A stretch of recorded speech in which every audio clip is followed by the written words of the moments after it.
Hello, hello. Ron Callis here with another episode of Automation Unplugged. And would you believe it? I've gone live here, and I actually don't have my fancy microphone pulled out. Look at me. It's a Friday. It's a different day. It's not my normal day, so I haven't followed my normal practice. But it's never too late to change. So I'm actually going to do that with you all live. You know what? I am on my audio, but you probably haven't been able to hear me, and you probably can hear me better now. Kendall, I see you down there. You give me a thumbs up. Does that sound better? Yes. So, see, even though this is my 260th show, I still make silly goofs like that, but that's okay. So today is February 16th. It's Friday. It's a little bit after 12:30 p.m. Eastern time. So I'm going to say our normal time, but a different day. And that's because I have a lot of travel coming up and a lot going on here at One Firefly. Oh my goodness, is there a lot going on? All sorts of good things.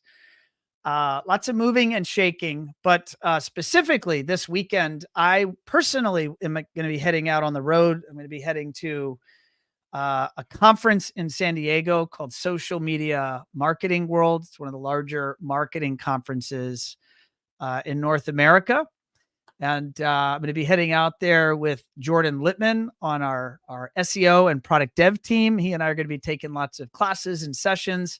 And I have been invited to speak at the conference. So that should be a lot of fun. And I get back for like a day or two, and then I'm right back out to Lightapalooza. And actually, my guest today is going to be joining me at Lightapalooza, along with a few additional members of our team. And One Firefly has a lot going on there at the conference. And so this is an appropriate time to remind you all that this show is brought to you by my day job at One Firefly.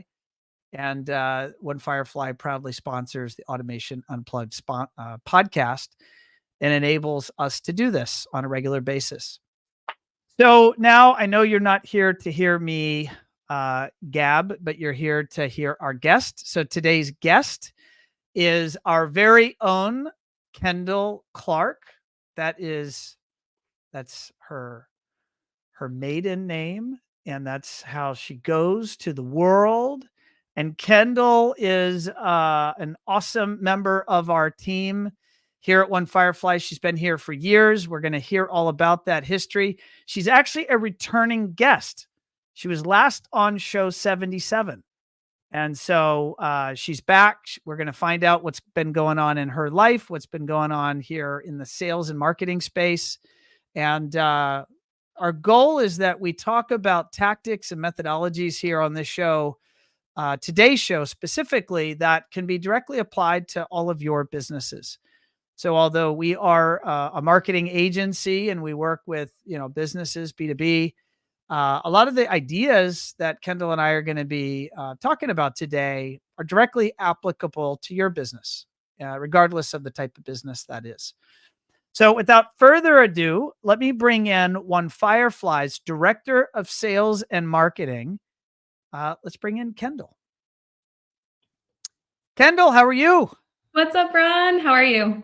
I am good. I notice over your shoulder you have the colors, just like I have my swatch. My Pantone color swatch. Don't leave home without it. We ordered those Pantone color swatches. You got one, I got one, and Miguel got one. Mm-hmm. We ordered those back in 2020, right at the beginning of COVID. It was COVID. Mm-hmm. Yeah. Why did we order those? We decided over COVID to redo our entire, I wouldn't say redo our branding, to refresh our branding. So we did a full branding guide. And part of that was making sure we really honed in on our green. May not be something that the everyday person notices, but we noticed it a lot. So we wanted to make sure the three of us were looking at the exact same shade of green when we were making that selection. So it always makes me smile when I see it, honestly, because it was a fun project. This gets super nerdy, but a lot of people, marketing nerdy, but a lot of people may not realize that you have to put in extra effort to make sure that the blue, or in our case, the green on our shirt matches the green on the screen, matches the green on the printed brochure, matches the green on a pop-up display at a trade show. Yep. Yeah, I know. I think a lot of people have maybe heard of RGB or CMYK, those acronyms, or maybe you have your printer and you see the CMYK ink in your printer. It's just different interpretations of color. So we had to make sure all of those matched. And we've, COVID happened. We didn't know whether we'd have anything else to do. We actually became the busiest of our whole lives during that period, but we didn't know that was true. And so we took on that project, and that, you're right, that was a lot of fun. That was like a 6 or 9 month project, a lot of invention. All right. So folks are tuned in. People know you. People are listening, and they know you. Maybe even way back in the day, you designed their website, because that's how you started with us many moons ago. But let's first of all, in the present right now, you are our director of sales and marketing. What does that mean? What is your day-to-day responsibilities at One Firefly? Yeah, so my day to day is overseeing exactly those two teams. We have a set of our sales team now, and we have a dedicated corporate marketing that's sole job is to market ourselves, market One Firefly. So I'm overseeing those two wonderful teams, and it's a lot of fun. It's competitive, it's creative, it's all the things I love wrapped up in one. Now, what I'm going to put on the screen, this is the part where I'm going to say embarrass you, but this isn't Oh embarrassing. It's no. actually, I would say, something to be very proud of. But you were last on the show. So this is show 260.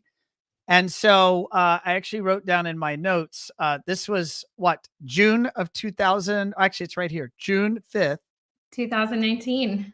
2019. So almost 5 years ago. And at that point, you had been with One Firefly 5 years. It's And so scary. now you're 10 years with us. But for anyone that wants to go back and hear kind of about your life up until that point, show 77 is a great backstory. But what I would love, if you are game, is let's go back, and I'll let you start, whether it's before 2019, but bring us to the present. What does your career trajectory look like? Sure. Yeah, I guess back in 2019, I was completely different role and two less kids. I mean, it's crazy how time changes. But back then, I was overseeing our web team. So in that show, we talked a lot about my career within design and development, and I've always loved that. That's been my passion even growing up. And went on to oversee that team as One Firefly grew and grew and grew. We sort of consolidated all of our creative teams together. So graphics, video, web. I was also went on to oversee our live chat team for a little while. That was all under the umbrella of digital media, is what we called it at the time. That was a few years ago. And we continued to grow and grow and grow like we've been doing. And there was the opportunity. We grew to the size where there was a need for a dedicated sales leader and an opportunity for someone, me, that was interested in it. And I love doing it. That is awesome. Now, you and I and Jessica Weiss and Kat Wheeler, we are going to be at, I'm actually going to share my screen. I'm going to cheat again. I'm going to put it up on the screen. You and I are going to be at the Lightapalooza event in a week. We are. We And are. so maybe at a high level, tell folks that are coming to that particular event, why should they go to that event, and maybe what we're doing over there. Yeah, I mean, this event has exploded over the last couple years. I mean, even last year when I attended, I was an additional a late ad because registration had gotten so high. So this year, I don't know if you know registration numbers off the top of your head. They're over 1,200, so Wow, it's almost a 100% growth over the year before. that's wild. So I know, I mean, I think what it makes this event so special is that it leads with education, and lighting education in particular. And we're lucky enough to be contributors of that too. I think we have 4 classes. We're doing an SEO related class, a marketing your lighting business blueprint class, a landscape lighting panel, I think, that you're helping host, and then an AI for your business class, which will be pretty exciting too. So if anyone's out there attending, I'd love for you to register for one of our classes. And if you're already all booked up, come visit us. We have a booth. We could probably drop our booth number in the notes. I don't know that off the top of my head. I but don't know that off the top of my head either, but shame on us. the event is grown, but it's not too huge to find us. So Yep. if you walk around the event, you'll definitely find one Firefly, and we'll have to grab a member of our team to drop official booth number down there for sure. It's going to be a great time. I'm excited to get out there. I think I get in Monday night, so just in time for all the festivities to get going. Yeah, it's going to be a lot of fun. And even one of our good clients is has a nice home there and is going to be hosting a party.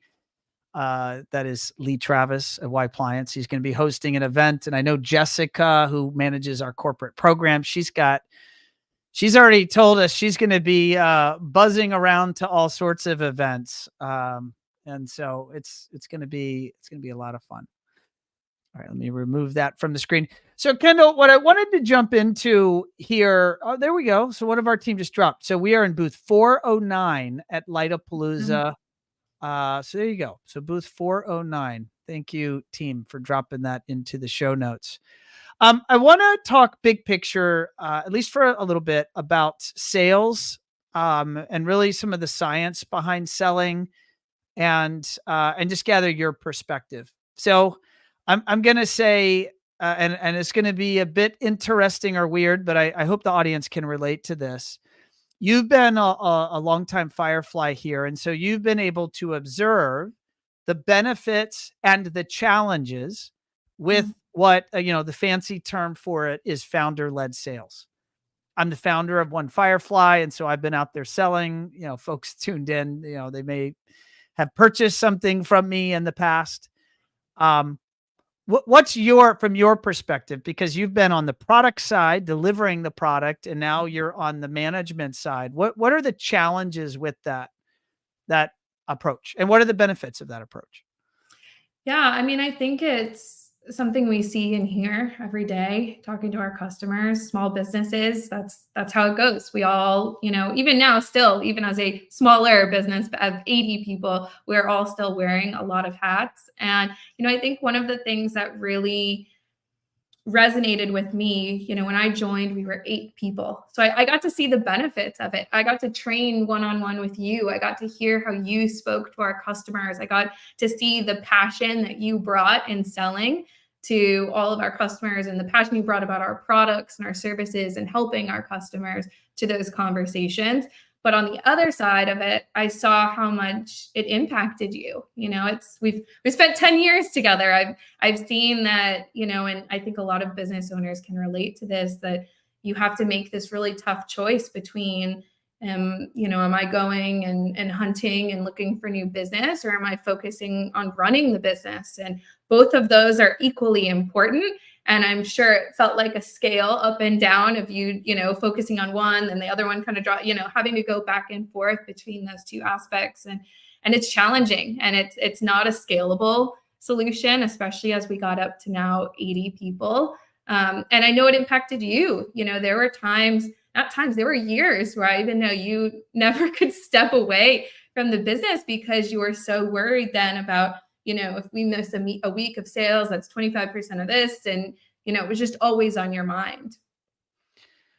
So and I agree with empathize everything you just said. It's limiting. People from the outside can look at the owner of a business, and this is for anyone listening, and can say, "Oh, it must be great. They make so much money. They have so much control and freedom. They can do whatever they want." I know so many folks that are owners are going, that is so not true. And if you have the weight of this whole payroll and this whole team, and there's a responsibility of the business to particularly bringing in the new business. And if you don't bring in the business, the penalties to the business and the impact that has on others, that your teammates, it's a very real weight. And so there's an evolution, which is you move into a scalable sales structure. Mhm. And we, when Firefly started embarking on that project, I'm trying to think of exactly when we started. I want to say a year and a half ago, maybe a couple of years ago. Yeah. We started going down that path. So can you kind of, from your perspective, talk, because even though you even were still running digital media, you were right 10 toes down in the development of sales process and structure, and maybe take the audience through some of the steps that we've taken that might be even something that they could think about doing if the time was right for them. I think one of the biggest critical first steps, like thinking of taking that plunge, because, again, I think back 10 years ago, you were the only salesperson. Not only were you a founder led sales, you were like team of one selling. And, I think that big first step is finding that first person and being able to successfully train that person in, not necessarily the style that you sell, but with the same principles that you sell.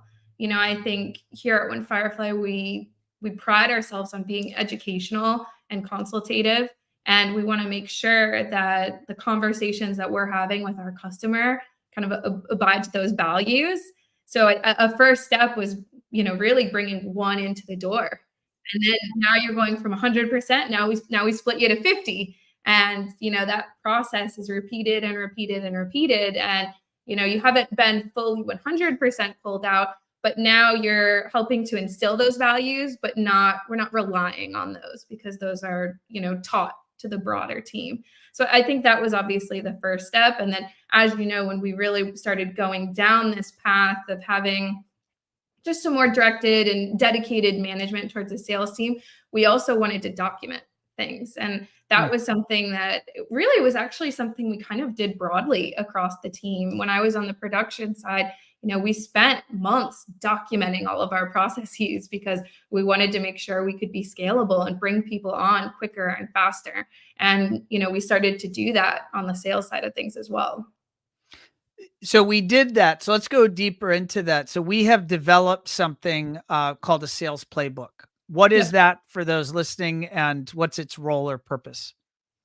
Yeah, I mean, a lot of effort was put towards that. I have to give credit to the team. Hopefully that they're listening in a little bit. But everybody put a lot of effort towards that. And really we broke it down into a couple of components.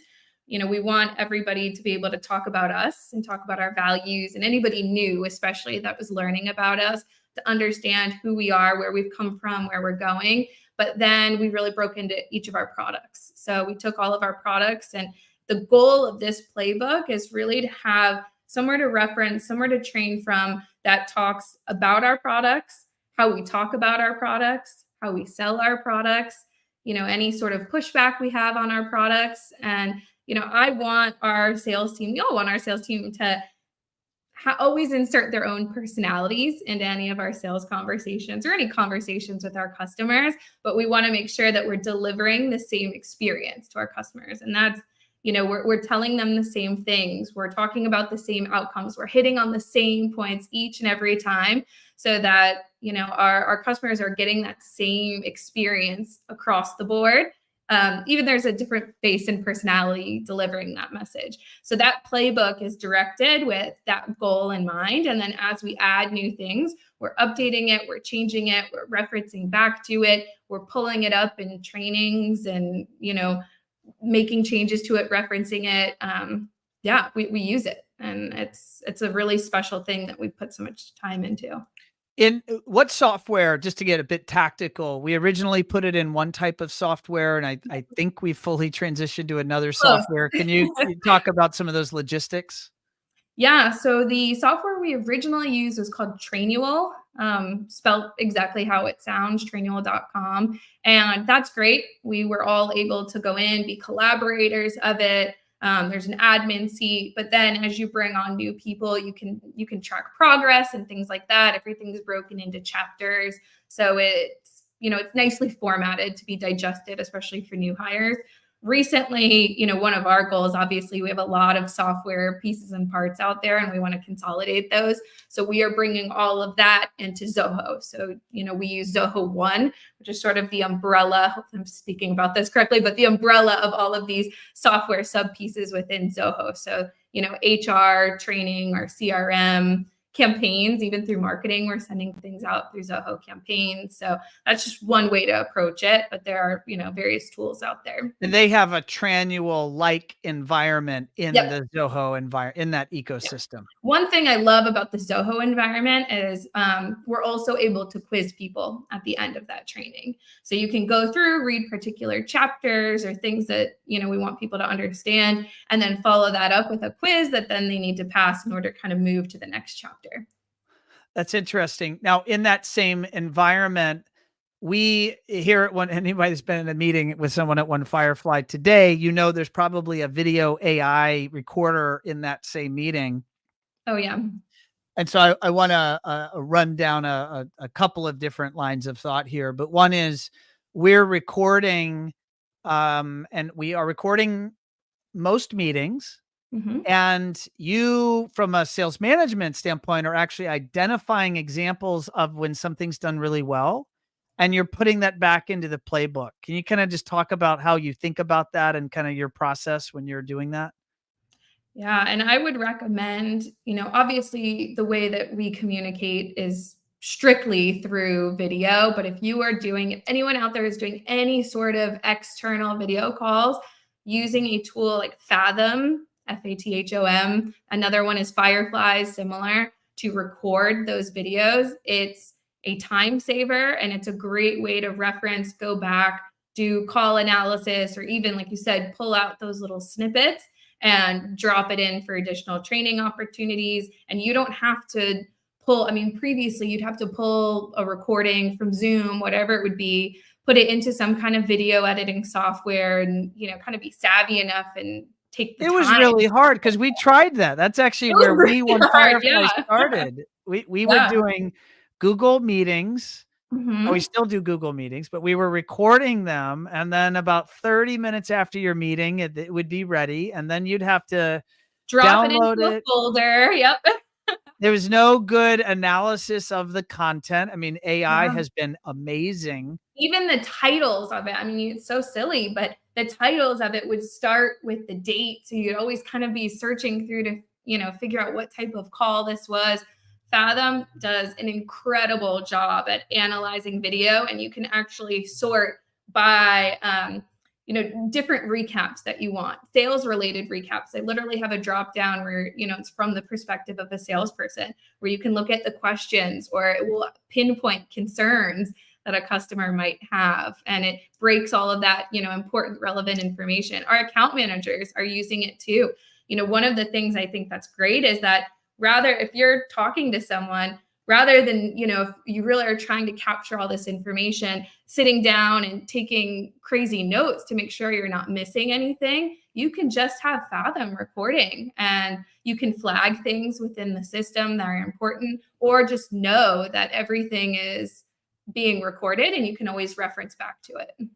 Yeah, no, it's awesome. For anyone listening, if you are conducting like maybe client discovery calls, or maybe you're having project management review, maybe your client is in another location and you're having that meeting, running a Fathom recorder in that meeting it's a superpower.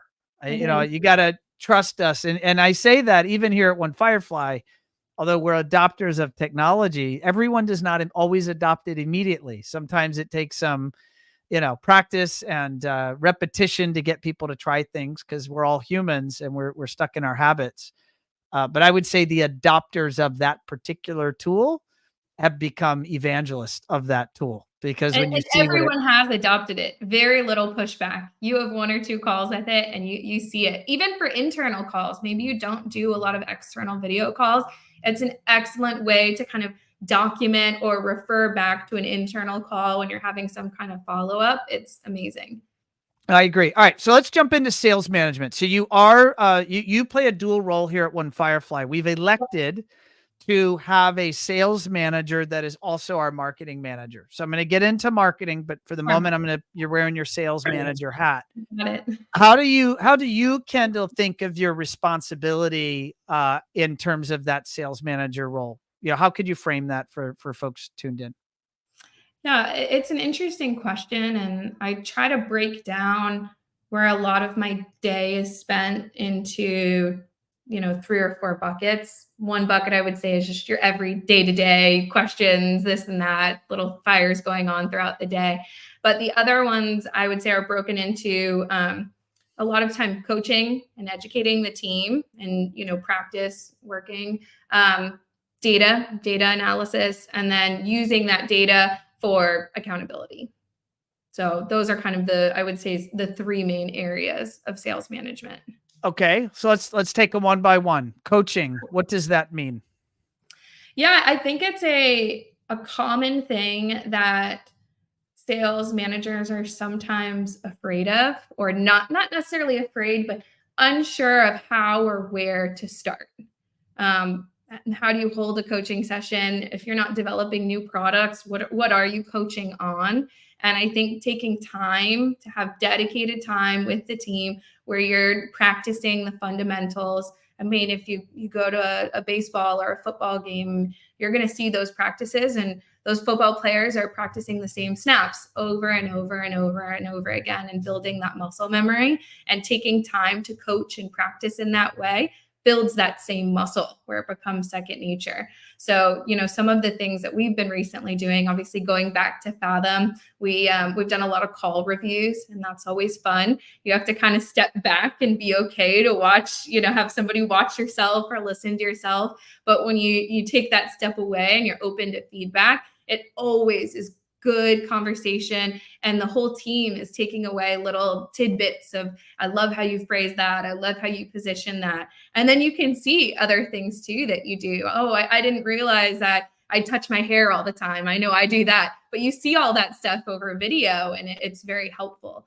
So that's one way of doing it. We also do pitching practice, sometimes even just additional education. We bring in someone from our internal team to talk about our products. All of that just makes us better educators, better consultants, and, better conversationalists with our team or with our customers. All right. Number 2 thing that you said was accountability and helping hold those salespeople accountable. I mean, Yep. that sounds like you're a disciplinarian. Is that what you're referring to? What do you mean there? You can ask them and see if that's the case. I'm surprised they're not in here like harassing you in the I don't chat know if they're room. commenting about it. The way that I like to think about accountability and talk with it about the team is, we want to understand some of the pieces of how you're breaking down your day. Not to sit there and say, yo, why aren't you doing this or why aren't you doing that? But to help make you and us better. If people are struggling with the amount of time they have to reach out to X, Y, and Z customer, or we're seeing they can only get so many emails out a day or phone calls in a day, like, I want to know the symptom of that. And that's what helps. When you have that data, you can only change what you measure. And when you have that data, then you can bring it to the, forefront and say, hey, I'm noticing this. Is this a tools problem? Is this an organization problem? Is this a training problem? And it just frames a conversation nicely. But then also you can have goals and metrics. Hey, I see success when X, Y, and Z happens. You want success. I want success. That's all I'm asking for. That's what we want you to be able to do. That's the metric we want to hold you to, because I know it will be successful. So I'm going to draw that to a comparison in One Firefly and then maybe external. And I'd love to hear your kind of, do you agree that this makes sense? In One Firefly, we know that we can only help them or we can redesign their marketing mix, or we can offer consultative solutions in terms of how to help them grow. We can only help them and do that if we actually meet with them. So, like, knowing the numbers of meetings, Yep. there's a correlation. The more There is. meetings you have, the more stuff you do, and the more value you're able to deliver. Yeah. And we know those internal benchmarks, and we hold ourselves accountable to that. We hold our team. I know you hold our team accountable to that. And outside, for an integrator listening, and you want more sales, let's say it's a tough market. I mean, some dealers right now are really banging out jobs and doing well. And some guys and gals are going, man, it's a little dry right now. Yeah. Well, there's a direct correlation with what are the preemptive activities they're doing. Are they calling people? Are they knocking on doors? Are they showing up? Are they sending information packages? Are they reaching out to past clients? So on and so forth. And so that idea of accountability is knowing the preemptive activities, leading indicating activities that probably, when done at certain benchmark levels, will deliver levels of outcome. It doesn't mean it always is one to one, but it has a probability of doing that. Sure. And I know at One Firefly, we didn't actually know what any of our benchmark activities were. So maybe, just so no one thinks that we're pretending we have it all figured out, we're in a process of actually trying to figure it out. So maybe that's where I wanted to take Yeah, that. It's like, it goes how are back you to the thinking about data. It really does go back to the data piece of it. What data should we collect? That's important. Why and how? Okay, For so us, accountability requires a strong attention to data. you have to. Yeah, you have to. Thinking about it for us, we know marketing is weird. Like, we sell marketing. Marketing is weird. It's obscure. It requires education and understanding. For us, we know success means getting on a call and talking about marketing and teaching about marketing. So we know that's an indicator of success for us.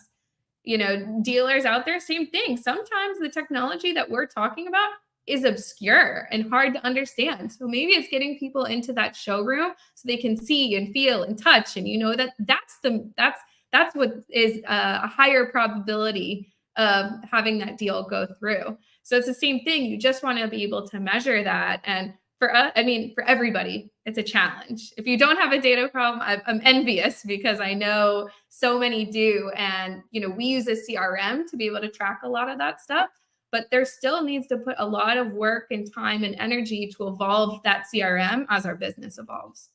Carry that forward. What do you mean by data? What exactly type of data? And we could speak about One Firefly. Do we know that we probably need, that we have historically not been good at documenting? Yeah. For us, it's around really getting tight around phone calls, email, what we're calling the umbrella of activities. Um, it takes time. Every time we may make a lot of phone calls in a day, we may have a lot of meetings. Not only do we need to track that happens, but then we also need to document it as well. And past us being able to document some of these activities, we just drop it in the notes, just drop it right at the company record. But now that our business has grown, 10 times from, when I first started, we're at 80 people. We have all of these different departments and products. If everybody's dropping notes in the same little thread, you're really going back and having trouble piecing together the story of what's going on. So a lot of it is tailoring, information to activities and then tracking those activities really well. So we're starting to get a good number on tracking the activities, but tying that together with what was talked about and being able to see reports on that, it's still very manual, and we're not perfect. No one is. Anyone that's been watching One Firefly knows that we've been out there researching, talking about, experimenting, deploying within our business things relating to AI. Right? Yep. It's here whether we like it or not. It's our It new is. normal. It's in our life. It's not leaving. And I know that because I've seen some of the stuff you've sent me. You're using AI in some ways, actually, in sales and in sales management to crunch things and analyze things. Can you maybe talk about some of the experimentation you've been doing? Yeah, I tools like ChatGPT are your friend. Like they're not scary at all. And I don't think a lot of people realize the capabilities that some of these tools have. Okay. I sit on a lot of data. We do collect a lot of different data, but it's hard to know what to do with it, what's important. And then yes, okay, maybe you have an idea for something, but now you also have to match that and make sure your Excel skills are up to snuff to be able to visualize that data. And I know mine aren't, I know many people's aren't, or you forget it. Using a tool, and I'll give you an example. We're doing some annual sales planning. We were able to extract all of our sales, every line item of sales from the past year, anonymize it because you don't want to upload anything that has any sort of personal information to a tool like that. So it really just date, number, state, upload it to ChatGPT, and it puts together all sorts of different visualizations of what teams, any trends for the year, what states did you sell the most, the least, by salesperson. In minutes. I know sometimes I'm sending you these things at 10:30 at night because I sit there and I'm like, oh, let's try this. Let's pop this data in. And you may not even know what you want to extract from it yet. And ChatGPT can kind of guide you through some of that. That analysis has led to you working with, maybe we'll close out this theme of sales with this question. It has led to you now collaborating with our sales team and developing plans, like a plan for the year. So what is that, and how has, maybe just to tie those ideas together, how has some of your ability to analyze and crunch data tied to planning strategies?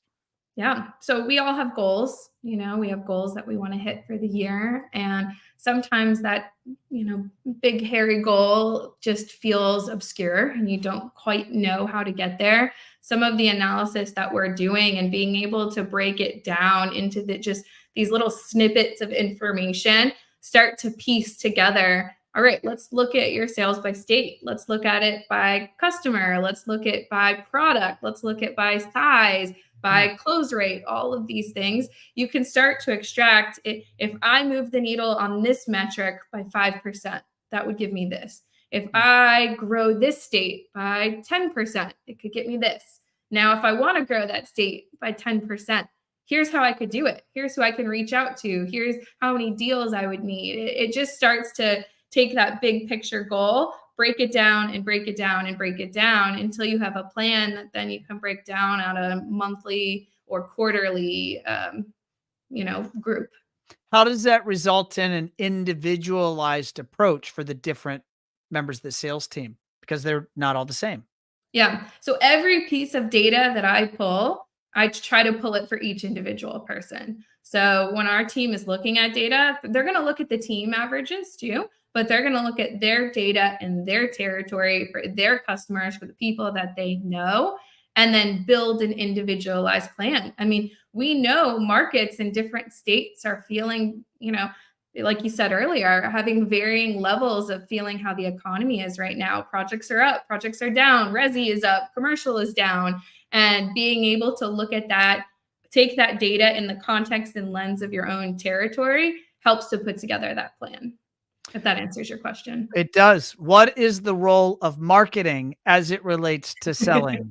Is Yep. marketing selling? Does marketing replace selling? Or what in your mind, It's chicken and the egg.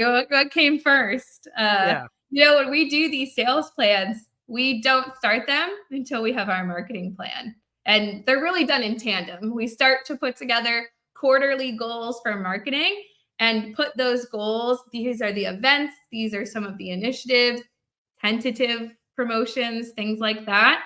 And then they can formulate that sales plan around that marketing plan. But that marketing plan is built based off of the success of the sales team in the previous year. What worked last year? What did we sell more of, less of, in what time of year? All of those things.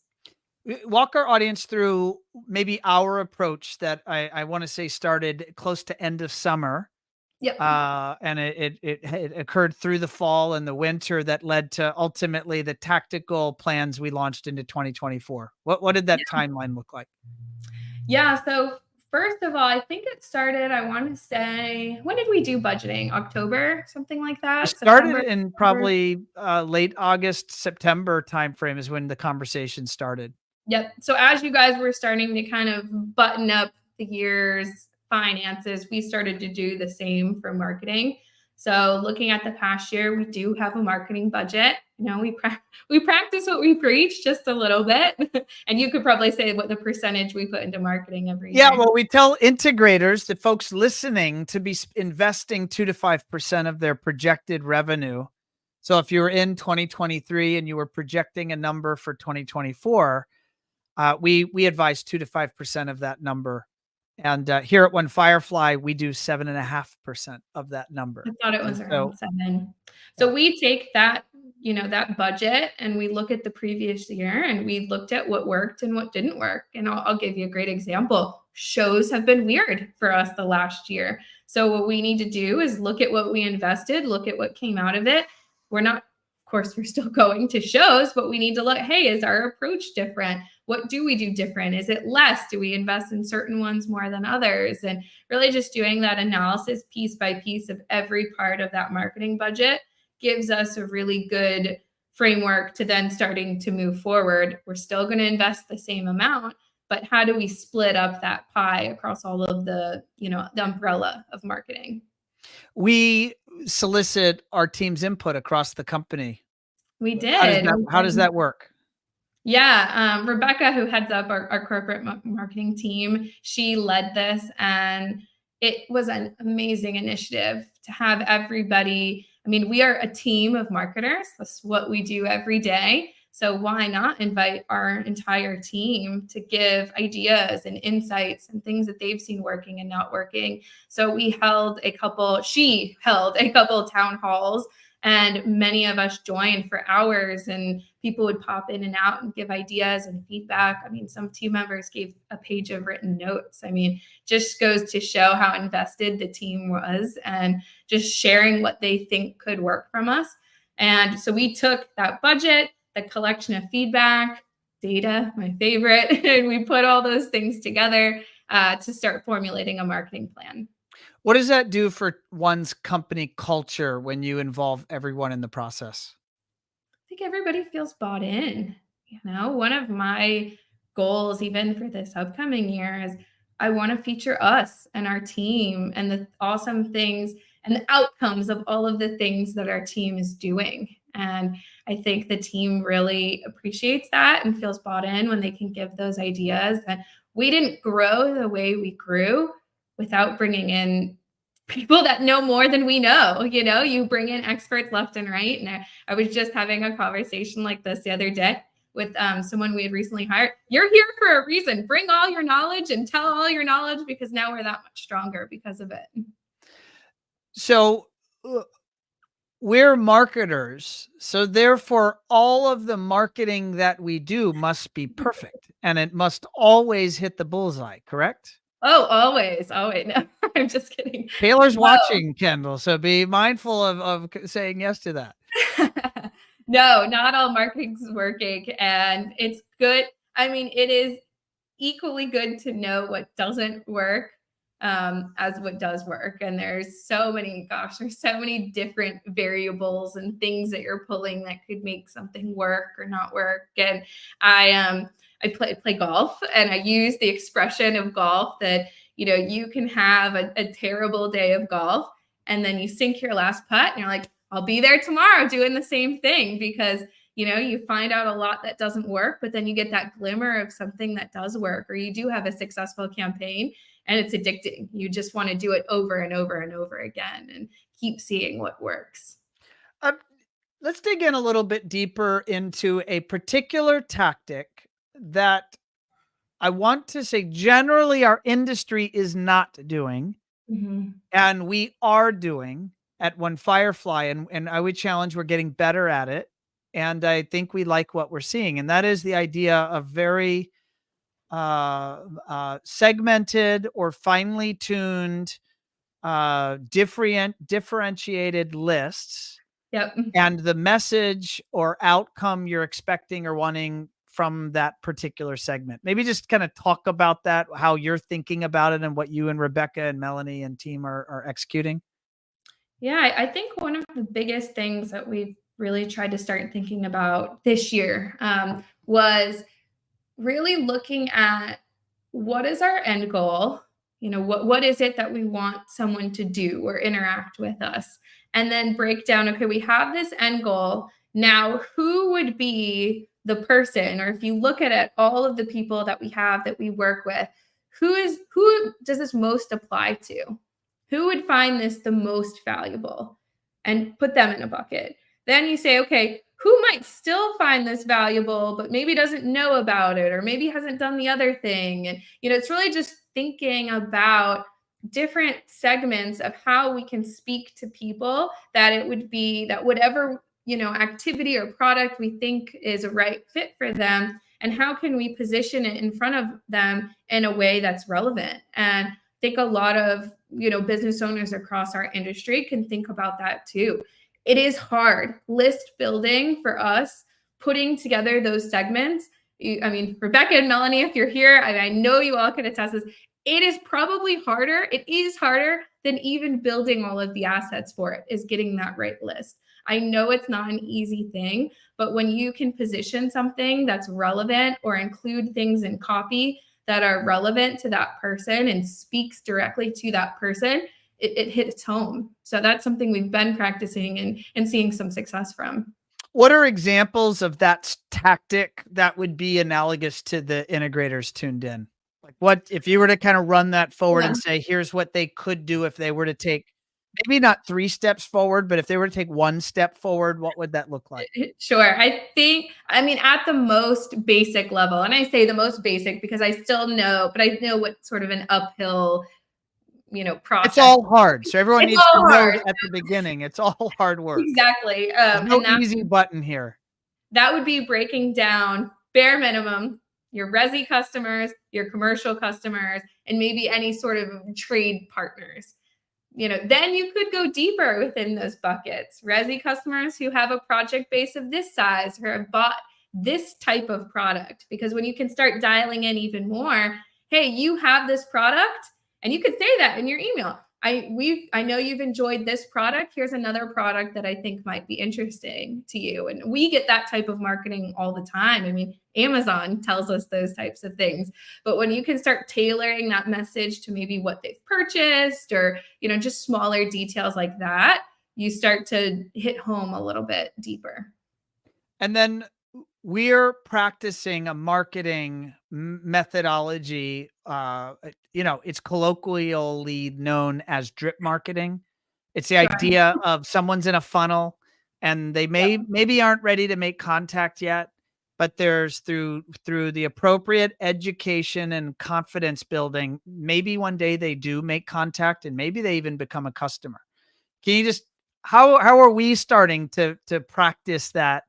I'm not willing to say we're experts, but we're starting to think about that and to try to help our prospects and people checking One Firefly out for marketing, maybe one day make contact. Yeah. And I'll position it this way. I know some people have a feeling about drip marketing, or I don't know what you'd call it, sort of preconceived thoughts or negative feelings about it. But I would also position it in the way of, how many times have you gotten an email about something and said, you know what, I'm meaning to get around to that.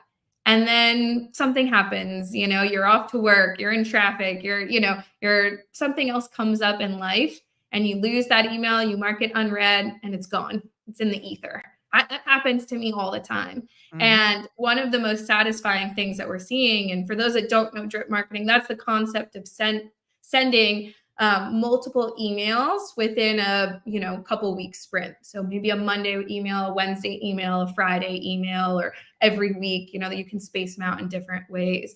One of the most satisfying things to us is to see, we track it. When we finally get somebody that fills out a contact form, there is nothing more satisfying than going back and saying, this person, we could track it in our campaigns, in our CRM, open the first email. They clicked open and clicked on the second email, but didn't do anything. They finally opened the third email, clicked, and filled out a form.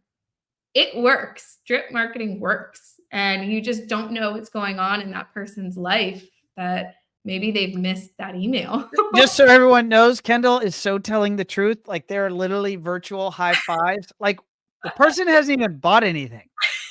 The listener has not necessarily spent any money. Maybe you never will, but you did the thing that the marketing funnel was desiring, which is you ultimately said, yeah, I want to watch that, or I want to download that, or I want more information. And it's fun to put, the science to the test and then see if it works and then modify it and then put it to work and just to go through that iterative process. Yeah, I mean, think about doctor's appointments, right? How many text messages or emails do you get ahead of doctor's appointments? A couple, but it helps you the morning of. You, oh yeah, that's right, I do have that doctor's appointment. It's the same context of just kind of getting in the forefront of someone's brain. I agree. I'm mindful of time, and so I just want to switch gears. Maybe we'll close out on this. So when you're not designing amazing sales and marketing strategies here at One Firefly, and you're not thinking of creative ways to help our clients, what does Kendall do outside of work? Oh man, what does Kendall do? Well, I'm very, very busy. I have my hands full. I mentioned it earlier, but since the 5 years I've been on here, I now have 2 kids. So I have a 2-year-old daughter, her name is Paige, and I have a 6-month-old son, and his name is Baker. So we were 2 under 2, and we are busy time. So all of my time spent out of work is with them. So it's still sunny here. We're in South Florida. So on the weekends, even in February, we are going in the pool. We are doing swim lessons. We live by a place called Butterfly World. We go to that all the time. We, Who likes the butterflies more, you or Paige? It's little known fact, Coral Springs, Florida. Look it up. It is the butterfly capital of the world. So there's a place called Butterfly World, and everyone on the team hears me talk about it because we have passes there. So you know what? So my son is in the 9th grade. Max. He's in the 9th grade, and a couple of years ago, maybe when he was 12 or 13. He probably went on a school trip there. Everybody goes. Oh no, he did. But then like Danielle and I and Max, we were looking for something to do, and we were like, oh, Butterfly World is open. And I've been in South Florida for lots of years, decades, and I've never been there. And we literally drove there, parked in the parking lot. And at that time, my 12-year-old son was like, there's not a cold, he didn't say this, but I'll paraphrase, cold chance in hell that I'm going into Butterfly World and telling my buddies that I went to Butterfly World. So we actually, I went in and I looked at the brochures. I was like, I'm totally ready to check this out. But it got nixed. So thousands of butterflies. Yeah, I think we went and got ice cream or something. And now that he's 15, I was like, there's just not a chance I'm going to get in. Danielle and I will have to go visit Butterfly World to check it out. It's great. You could feed the birds. There's all sorts of fun stuff. So, and it tires kids out. That's most important. That's when you have little ones, you really need to get them walking around and oohing and eyeing so they can take some good naps. That makes a lot of sense. Well, Kendall, thank you for being the guest here on show 260 on Automation Unplugged. Obviously, it's a pleasure to work with you. Anyone that's worked with you, whether they're at One Firefly or our customers, they know you, they like you, they trust you, and so appreciate all the hard work that you're doing. Anyone wants to get in touch with you? Any handles or places you want to send anyone that might want to get in touch with you directly? Yeah, I'm on LinkedIn under Kendall Clark. It might also have Ellison, my married name. I'm on LinkedIn. Obviously, my One Firefly, Kate Clark at One Firefly. And I'll be at Lightapalooza next week. So I would love some visits and people to come say hello there. That will be awesome. Kendall, thank you for joining me on the show. All right. Thanks for having me, Ron. All right, folks, there you have it. Show 260. We love to bring our Fireflies on the show every now and again. And there really is so much exciting invention happening here at One Firefly around just sales and marketing and how we're thinking of doing it for ourselves and kind of that invention and how that then translates to what we're able to do for our clients. And so if anyone's curious, like, why am I sharing these tactics and methods here publicly? It's at the end of the day. I wanted Kendall to come in here. You can tell she's excited. I'm excited, and there's just a lot of really good things that we're discovering for ourselves. And ultimately, you could think of us as a lab, and we're experimenting on ourselves so that we can experiment and bring value to our clients. And that's we've been doing that for many, many years. I could point at many of our products and services were tested out on ourselves before we ultimately, determine how to turn that into a product or service for the industry at large.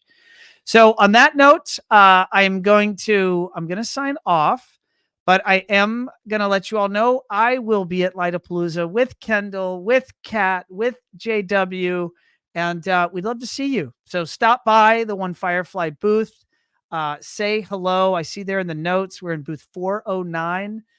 And it'd be a pleasure to see you. I am instructing and co-instructing the 4 courses there. So go to the lightapalooza.com webpage.